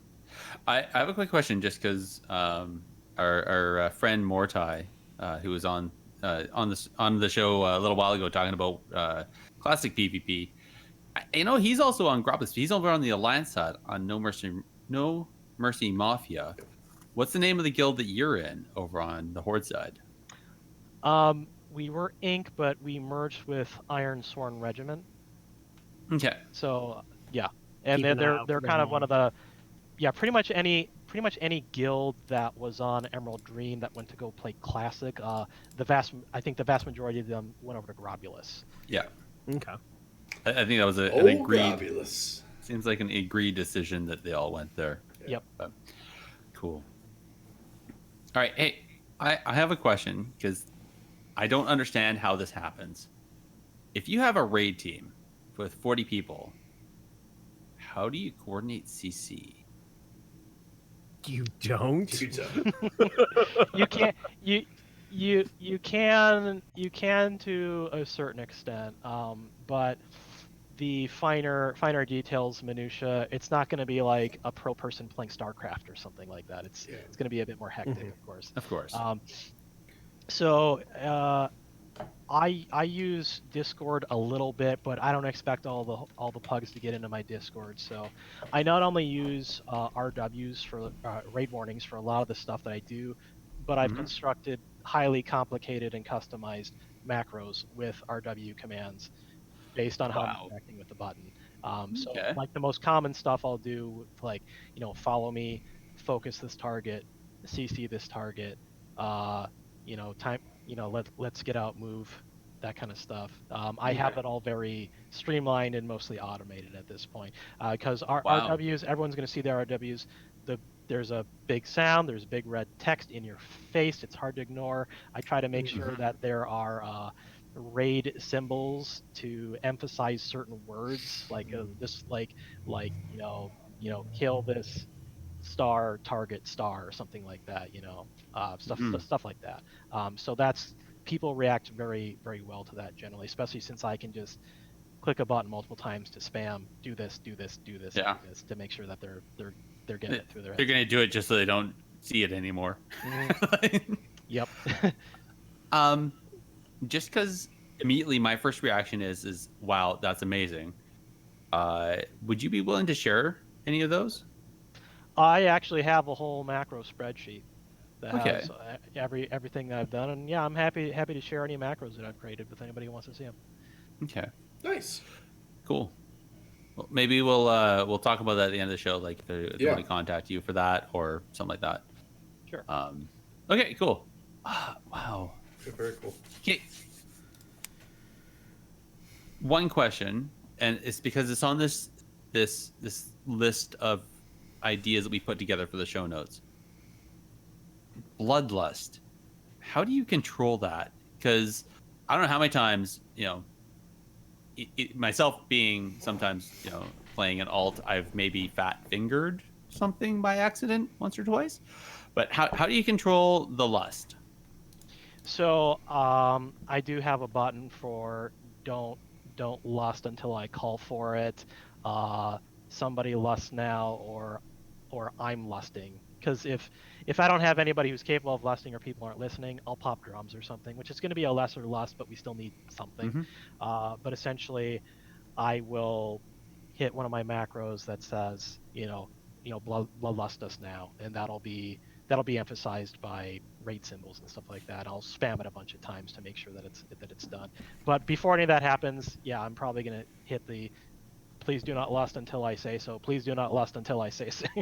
that kind of stuff to warn people. The multiple raid warnings. Yeah, and if somebody does it, they'll get shamed once because I have lust detector to tell me who lusted. Okay. I'll be like, please, I'll whisper. Public them, shamings. Please don't do that. No, I'll whisper them. I'll be like, please don't do that again until I call for it. But if they're doing it consistently, then Makes sense. Yeah. So, when would you lust then? Why are you holding it? What are you looking for? we're holding on to it until we have a big big fight. That's what I'm saving for. Yeah. Okay. So what's a big one then? Equal or greater numbers. All right. Fairly Lag. easy. Got to get that split res, man. Got to get that split res. Oh, is that even a thing in World PvP? Oh Split yeah. resin? Of course. Really? Well, I guess so it. yeah, so I mean, we have our own strategies for rezzing if we do have a wipe. I mean, it's World PvP. People are going to die on both sides eventually. So Yeah. So if we're wiping, if somebody can be sneaky and get a mass res, that's great. It's a bit harder to do when everybody has spy and you can kind of instantly target somebody. But if not that, we can try to either go to separate phases and res there, or safer phase. All you really have to do is probably just leave the raid and you'll be on your own shard where there is not a raid camping you, or there are various ways to get out. You can pop a invisibility potion right after your res and then book it out of there, or the closest thing to a guaranteed method, pop a deep home potion, instant teleportation to deep home. Oh. All right. That makes sense. There you go. But so I mean, but there's not really a how can I put it?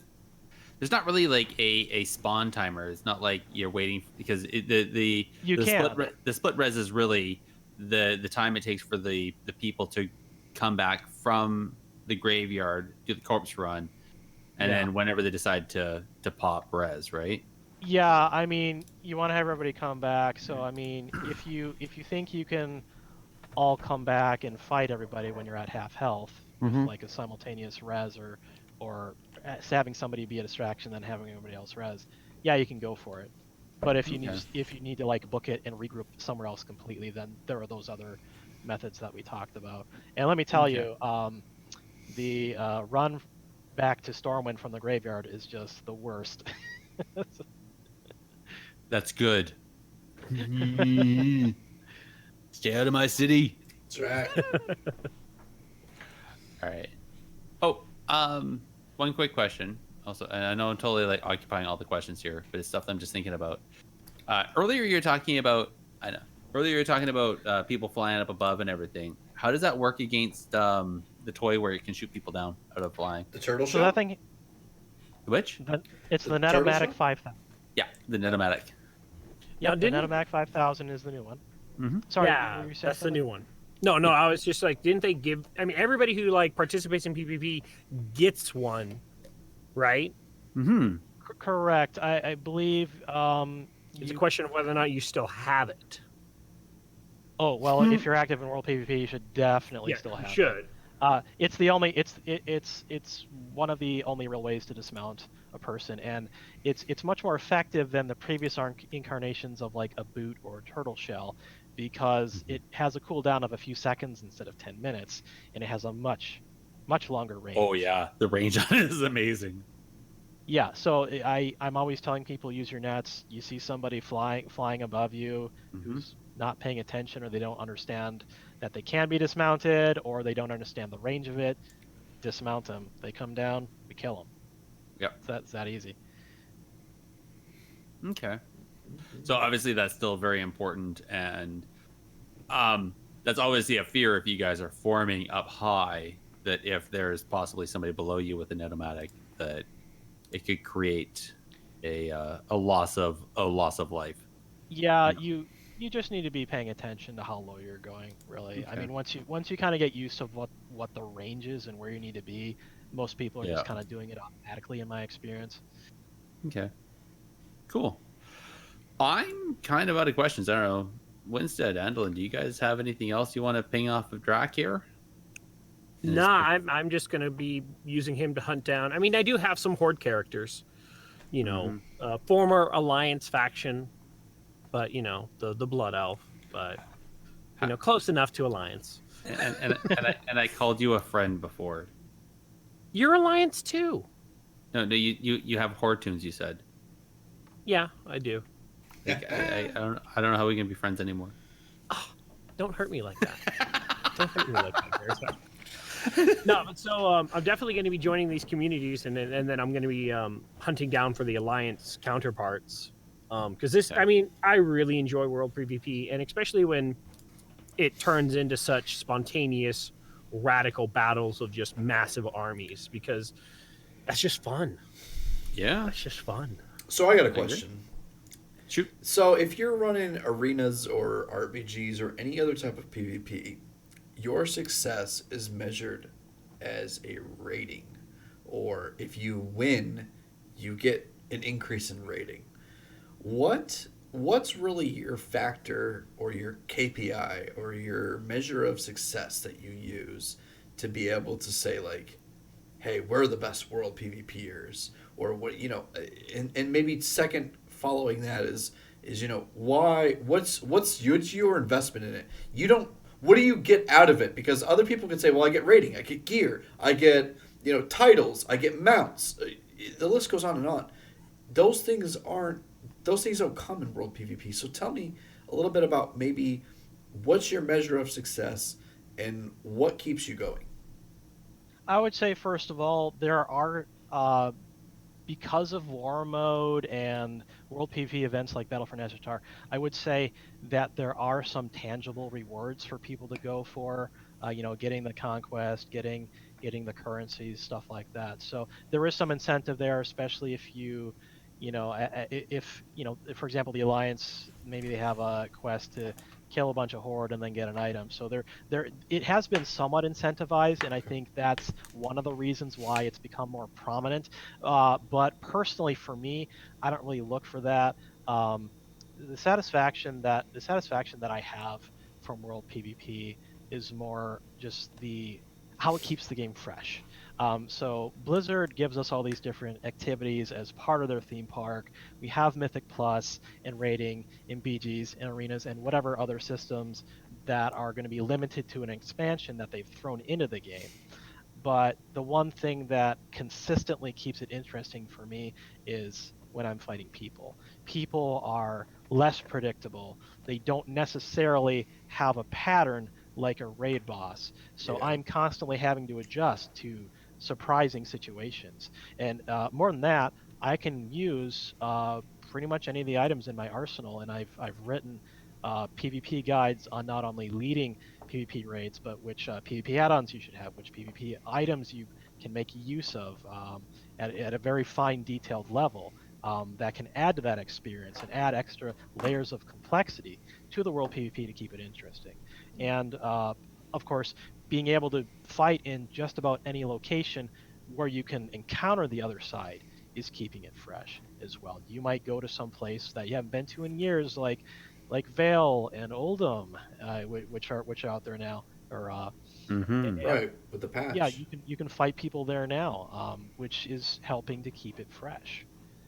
So Like it. that's what keeps it going for me. It's that having that variety, that variety being the spice of life for me, and having fun and making more social connections. Of course, we're always trying to play to win as well, because people feel, people generally feel better about winning than losing. And I feel Makes like sense. we perform pretty decently there. We've had some pretty cool victories against pretty much all of our alliance opponents at one side or another. Um, Mm-hmm. but the thing that keeps it together for me is having that fun and getting to build those relationships and having all these different new experiences that broaden my perspective every day. Nice. Most excellent. All right. Most excellent. I think that pretty much wraps up this section, right? Well, no, we're missing one thing. Almost. Well, and that's what I'm kind of leading into, is that we're wrapping this up, and so what would be Go on, get on with it. change? Now's the time. Yes. Come on, Windstead. Let's go. Come on. One thing I would change, I mean, I can't really think of anything off the top of my head other than possibly just lag, like you guys have talked about with the server stability. You're gonna steal his answer. You know, Well, he already used it, Oh, and then he my said he came up gosh. with another one.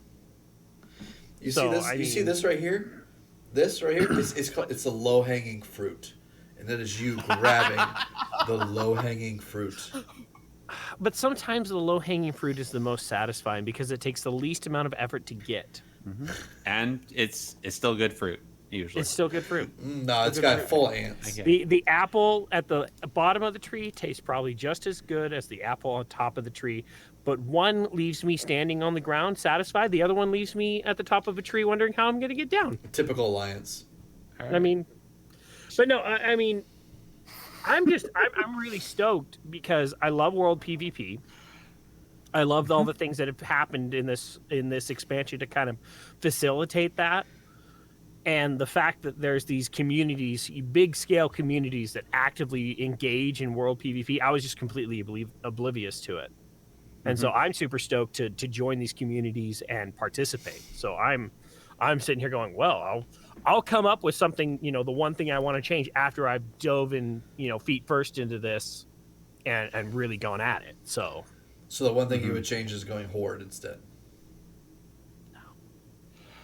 Okay, so Drac, what's one thing you would change? Flying. Oh yeah? Yeah. Yeah, besides the whole server thing and getting the server performance optimized, I think that flying added a layer of complexity and new stuff to do in BC. Starting in Burning Crusade, but I feel like it takes some of these strategic elements out of World PvP.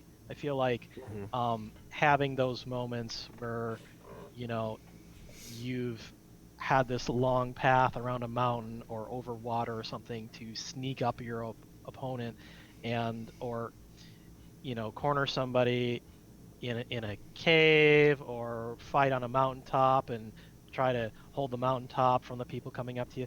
All that stuff is kind of taken away by the flying. It becomes more of a blitzkrieg kind of thing. The combat's a lot faster. Yeah. There's just not as much to savor there when you don't have to make those calculations about how does this terrain help me defend, how does it help me attack, stuff like that. So it takes some of the elements away, I think. Okay. Well, and we have classic. Yeah, there is Well, that. Well, I mean, I can definitely see that's for the startup and the setup. I mean, once you're in combat, you can't fly, so that's different. But I can see what you're saying, like, that because you can totally swoop into the middle of Orgrimmar now, or into the middle of Stormwind, and start something. Versus before, you had to like start way over somewhere and then run Yeah, to across start the the ground gate and then pursue into the through door. it. Yeah. Yeah, back in the day, before there was flying, and particularly before there was flying in the old world, um, you'd get these warnings like, oh, we've seen Alliance massing on, the other side of the river. They're obviously going to come Yeah. in through the side entrance and try to take out Thrall. And then I'd be in Orgrimmar and I would organize a counter raid, and we would be there to intercept them. Nice. That kind of experience is gone now. It's just Yep. fly in with your raid over here, fly in with your raid over there, just go right in. Of course, once you're in combat, flying, you're not going to fly out unless you're, a night elf druid or something, and you're going to pop it in the air no matter what. Yeah. But it's more how the engagement happens that is affected, and it takes some of the interesting stories away from what could be happening. Cool. I'm gonna say I think for myself, and we there's some stuff we didn't run into, we didn't talk about yet. One thing I really enjoyed especially in BFA was the whole when somebody from the opposite faction started killing a whole bunch of people, they got a flag on their head and whatnot. I think we've talked about it before. I'm going to say it again. I would love if I could, because I have a kill on sight list. I would love to be able to walk up to a vendor, pay a bounty, and have that person killed. I would love to do that. Yeah, that'd be awesome. And regardless of server, right? Because sharding, it doesn't matter anymore, right? So I would like to, if I wanted to, spam it. Yeah, just like like put up like costs you 1,000 money. Yeah. put up $1,000 $1 Gold bounties, or put up $1,000 bounties, and just have Mortai continuously ganked for the rest of his time of playing when he's playing retail. It's just earning gold, That Could be gold. so abusable. So abusable. Oh yeah, but it'd be glorious. Some people have done that before too. They'll pay out a WoW token, or maybe just a pat on the back or something. Wow. It varies, but yeah, some people have The black have market bounty people network. In the past. I know the community I'm making. We're not doing anything like that actively, but yeah, I've seen some of that stuff, and then they'll post screenshots like, "Oh, I killed him. He's dead. Here's your proof. Give me my money." I suddenly see. All right, I need to talk to Warcraft Radio and see if we can create a black market bounty list. website. Yeah. Hey, Okay. Pride. It's even a great name, the Black Market Bounty. Yeah. Yeah. I mean, that's a great name. The Blizzard community, here it comes. Black Market Bounties. Right. Andallyn, what would The you real do? trick is getting the gold transfer if somebody does it cross server. Eh, that should be and that's the what I only figured. way you could cross server gold. I don't know. Yeah. It is on the Black Market Well, Bounty. and that's why if it was an actual vendor in the game, then that alleviates the whole thing, right? Yeah, right. Right. Yeah. Andallyn, what would you change? So the one thing I would change is I'm gonna make something kind of interesting here. So I think it'd be cool if you had if you get a certain. I think it'd be neat. Like, I like the idea that players are able to amass groups and put together larger entities to be able to go into these types of battles. I would like to see if you could amass a certain amount of people and you could go petition a warlord of the horde to come and fight with you, and you would get a group buff, meaning like everybody who was there would get like 5% attack speed. Or you could petition Andallyn to come into battle, and you would get like a leadership bonus of mass res, of like and 5% cast mass res. like 5% health or something like that, and you could get like group buffs by petitioning. So essentially, and different ones could be cutting off on the more players you had, right? So if you get like Garrosh, you just get like double the extent, double the length of, or like Thrall, double the length of Bloodlust or something like that. I think that'd be sweet to have different buffs that you could get from petitioning different like war chiefs or commanders or captains to be able to come fight large battles that you set up as players. Mm-hmm. That's That'd be one thing fun. I would change. I like it. Yeah, it's very interesting. I like it. I wonder how would you do that? Like, because you'd have to put some sort of cooldown on it or something. I just find it interesting that out of everything that's make it cost an absurd amount of gold. or No, honor you tokens. should have I mean, a certain amount of people. Oh, honor tokens. Yeah. Honor tokens. That would be the way to do it. Then we'd have something to spend our tokens on. I already have all the transmog from honor tokens. Yeah, I've only got like So there we go. 2,400 tokens or something like that. I know. Gosh, man, I'm sitting on so many right now. I've just started buying my weekly rolls with honor tokens, and I still haven't even put a dent in them. Yeah, Yeah, it's same. like I got so many of these dang things. Yeah. Like whatever, take them. Whatever. yeah. All right, guys. I think that pretty much covers our subject of analysis. What a conversation! If you, the listeners, again, have any thoughts of what you would want to change or anything we talked about, by all means, come to us. Gmail, Twitter, Discord. Yep. Just don't at me. No, I'm kidding. Yeah, please at me. Anyways, guy. all right. All right, let's get into the quick PvP news and see what has happened. All right. Who ordered up an extra large can of whoop ass? All right. So, couple things. The Duelers League. Kudos again to Tips for getting that done. What a showing. I'm actually not surprised by this. A huge shout out. The hard work that went through for Snuts for winning the end of the Duelers League back in Classic. Huge shout out for him. And everybody that competed. I mean, especially up towards the end, there was a huge amount of work, and the prowess of these guys and their ability to take out one-on-one far exceeds what I ever expected. Like their abilities to survive, and they just keep going and going through the whole.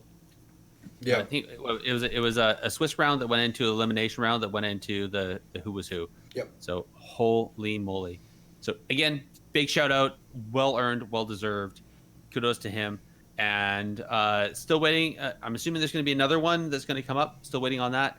And Tips did kind of, insinuate that there's going to be some other things coming down the Classic pipe from his end of the deal.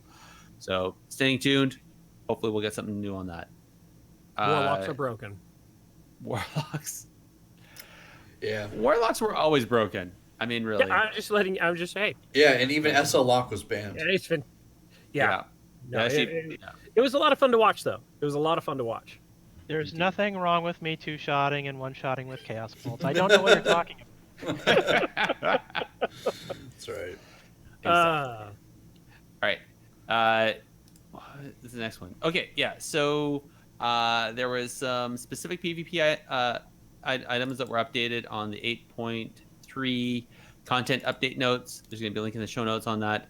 Everybody should have seen this already. It's on the World of Warcraft website, and basically it's just pointing out that the war chests for all PvP, so unranked combatant and everything, is going to be increased by 30 item levels. And the item levels for the end of match rewards are going to be also increased by 30 item levels. So today, obviously Season 4 has started, so that should be coming into effect immediately today. And so from now on, whatever you were getting from, so if you're getting 415, you're now going to get 445, right? Which is amazing. With that, actually, I'm going to kind of skip my stuff here, but my understanding is this week, because Mythic has started, there's been a slight shift in the power levels inside Mythic Pluses, but people are saying that your best chance is to do up to +6s right now, and you're going to get some sweet 430 gear. It's totally going to bump up your eye level, and it's going to make you at least more power relevant, especially next week when the rest of and you got the normal raids and everything else that just launched today. Cool. Yeah. Right. Because season 4 launched today. All right. Let's hear what else. There was some nerfs that happened. So I really appreciate this. During 8.2 and 8.25, we saw the impact that PvP trinkets or PvE trinkets were having inside PvP, especially the tank trinkets. So we had a discussion with a dev about this on the show. So We did. This is it's so wonderful to see Blizzard's learning. Well, it's really great. The problem is that it didn't get everything. Oh, That's my understanding, but it still hit a lot of the big ones. So ultimately, it wasn't flat straight across the board. They individualized. So you have the things like there's the lingering psychic shell is reduced by 50%, but the sigil of warding is reduced by 30% effectiveness, right? So again, link's gonna be in the show notes. It was posted up on the forums, but I really like the fact that that was done, and it was done before the raid even opened, and right before when it the launch became a problem. Exactly. It wasn't waiting for months of people talking about it before a decision was made. So great. Hot fixes, those came through. They're still going to come through every once in a while. The two ones that I found really interesting. So at Classic Alterac Valley, did you guys hear about this? This was really interesting. So it was getting to the point of griefing, apparently, over in Alterac Valley, where the opposite faction was going to the spawn caves and spawn camping people and killing them in the cave. Right? Now, this is interesting. Obviously, then that's on the borderline of griefing, and so the dev note on this was really interesting. They're like, well, we could do punitive measures because technically griefing is against the terms of reference or the terms of service. But instead, what they decided to do is they made anybody that spawns out of a camp or out of the cave, when they spirit res in the cave, they become an honorless target for a period of time. So hopefully that will de-incentivize people to kill them, and then they can then get through. Because why would you want to kill somebody that's honorless, right? Just to be that guy. Because you hate them. So this is an interesting thing. Because it's fun. But it's classic, right? So after you kill somebody 4 times, they're useless honor. They don't give any honor anyways. So if you're killing them repeatedly, the fact they become an honorless target, does that really matter? You'd have to keep track of it. And if it's happening because I think because you can spawn into you enter AV through these camps. So you're gone for 30, 40 minutes, 20 minutes, depending on how quickly things go. So and then when you come back out, they kill you? Is that what's happening? What this is so case in point for you, Windstead, when you're Alliance, and when the Horde pushes all the way up and takes all the graveyards, and you're spawning. Oh, so it's still spawning in the map. Yeah, and you're spawning back in the cave. That's how I understand it. It might be in the live world, but I'm pretty sure it was in the map. Anyway, so whatever. That's that. The other couple things they've done is in live, the red punch card defragmentation has been nerfed by 50% in PvP, and Infinite Stars was nerfed by 25% straight across the board. And Infinite Stars, I think that's the one that you were talking about there, Drak, at the very beginning. Yeah. The corruption thing that needed a heavy nerf. Apparently at 25% it's still really good.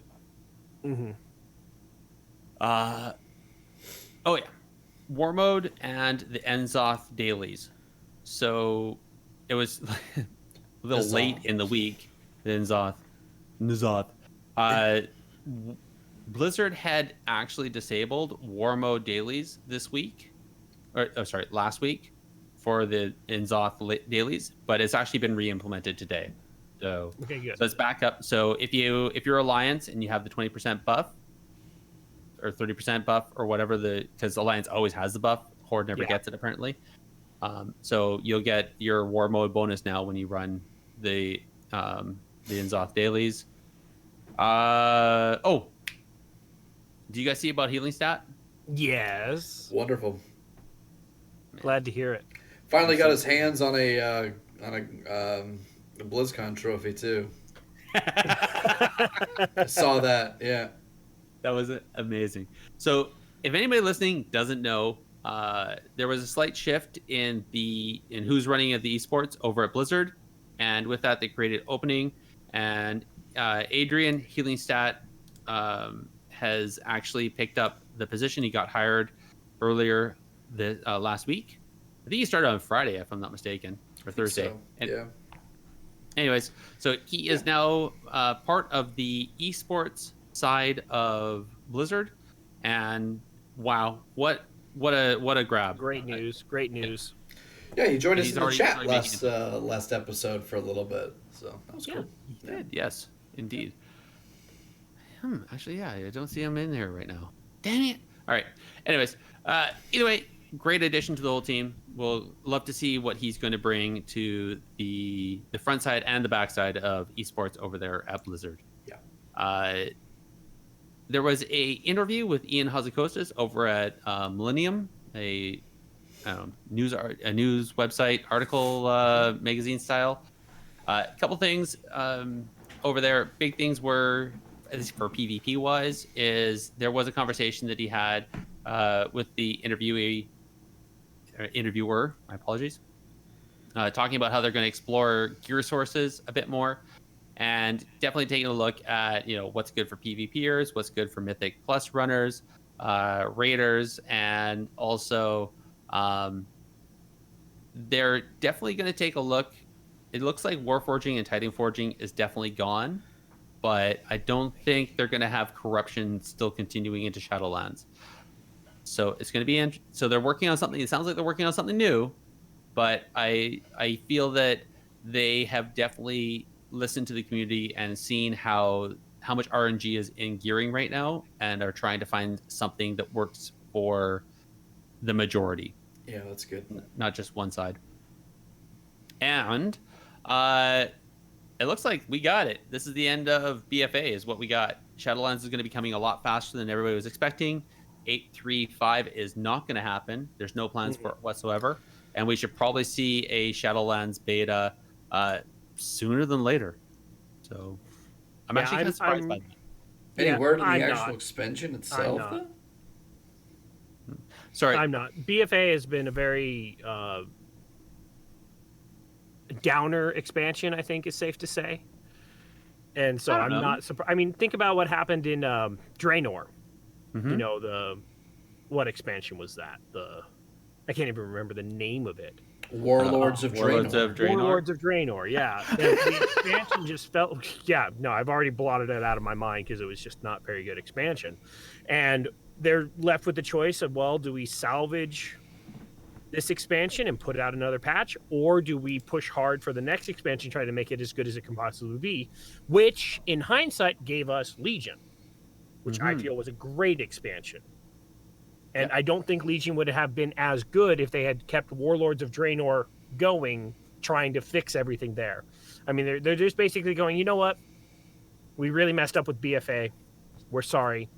We'll end this as quickly as we can. Yeah, so I think really Here's Shadowlands. the pinnacle and really the takeaway of what you're saying is how is Blizzard, right? Blizzard, how does Blizzard not regress on this pattern of expansions, right? Because what you're saying is essentially that you've noted that you have a regression, a BFA that leads to a Legion, something that's an improvement, or as you say, well, I mean, is great. it safe to say we had Lich King, great expansion.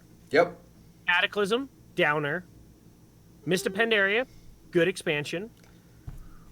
Warlords of Draenor, Yeah. downer. Very sinusoidal. Good. BFA, Yeah. Right.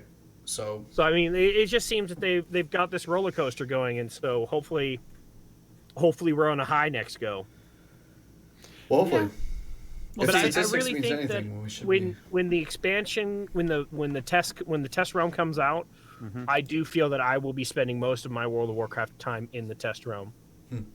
So what you're saying is Blizzard is the new Microsoft? Well, no, Microsoft has more of a parabolic type of thing, whereas Blizzard is more sinusoidal. Okay. So Anyway, moving on. Moving Okay. on. Let's wrap this up, guys. Yeah. Okay. One last piece of news. Race to World First. So This new is raid- technically PvP. It kind of is. technically it is, yes. Technically it is. Technically PvP. So, Technically obviously- it's PvP. Normal and heroic launch today. Technically. In 7 days, Mythic is going to open, and we will see what the best PvEers in the world can do against the most recent raid, and see what Blizzard did to try to stop them. So we'll see. Well, and I have to say that I've been very impressed with the Race to World First, this expansion, because they've done a lot to. I mean, normally the Race to World First was just sitting around looking at a chat board, going, "Okay, when is it gonna when is it who up? They got it. Okay, Yeah. now then we wait a couple of hours and we're staring at a chat board and it's like, oh, the next group got it. Yeah. And now they're actually streaming the stuff. I mean, like Method So Method's has doing it. big production. Yeah. Limit Complexity is going to be streaming as well. Okay. I believe there's going to be a few more. I'm not sure.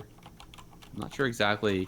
Still waiting for all the news. I am going to throw this one back to back to Warcraft Radio, because I believe that there's going to be some new stuff coming out from there. So if you guys want, I mean, obviously there's going to be the websites to hit and all the information, but it looks like there's also going to be some stuff being done over at the Warcraft Radio. So if you want to do that, Cool. So check back here, guys. exactly. Yeah. All right. Shoutouts. Drac, do you have any shoutouts? I have plenty, so please bear with me. Oh boy. Here we ready. go. So I want to shout out to all the Horde World PvP communities that I know about, including anyone that I maybe have not reached out to yet, but I still want to shout it out to all the people who've been helping defend the Horde and having fun and helping everybody keep busy with some good old-fashioned World PvP over the years. So we've got Battleborn, Black Fang Militia, Blackjack PvP, Division 7, all the people in my Inc. World PvP community, Iron Wolf Clan, Ironsworn Regiment, MI10, Omni, Shadows of Death, Sunfury Battalion, Terran Empire, the Ford Line Auxiliary, the Purge, the Syndicate, United Guilds of the Horde, Warsong Vanguard, and my friend What Up Days, who is a multi-boxer. So he's a community unto himself. Wow. How many tunes does he multi-blocks at the same time? I want to say maybe like a couple dozen or something right now, but Holy crap. A couple dozen? yeah. Okay. Wow. Okay. It's, goodness. most Yep. multi-boxers are using DKs and potentially some combination of healers. Wow. That's intense. And the fact he's multi-boxing, because normally it's all just the same spec tune, whatever, spec and class. But Yeah, wow. we've had multi-boxers fight multi-boxers, DK on DK action, and it's been interesting. Oh my god. I want to see a VOD of that. All right. Windstead, do you have any shoutouts? I want to give a shout out to Blizzard, because I'm wondering how much of this, the things that are happening inside of the game are Blizzard's fault versus Activision. Oh, you're You gonna know, okay. I've heard a lot. I want to give some sympathy out to the developers and stuff, because a lot of people who got laid off recently. There's a lot of things going on in this expansion that are just blatantly like, how did you miss that? And I can only imagine that a lot of the devs are like, I wish we had those people at Quality Insurance back. I wish we didn't, lose all of those employees.